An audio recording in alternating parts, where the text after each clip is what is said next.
I think that's the biggest mistake, right, you make if you're going to be only looking for quality. Yes, ideally, in an ideal world, you want to hire every agent that's going to be producing 10, 15, 20, 30 transactions a year, but that's not the ideal world. We live in a reality, and the reality is the average agent sells anywhere between 4 to 5 homes every single year. And that's not my stats, that's National Association of Realtors.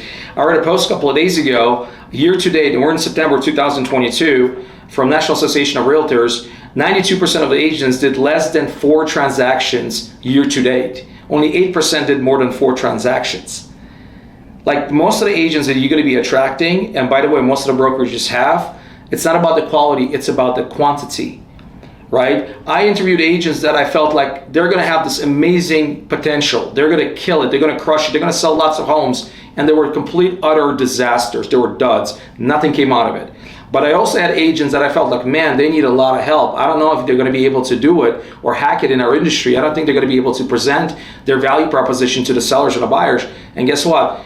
They're constantly closing 1 to 2 deals every single month, right? It's not about the talent, right? It's about the grit, it's about the work ethic, it's about consistency, it's about showing up every day and working hard, believing in the process.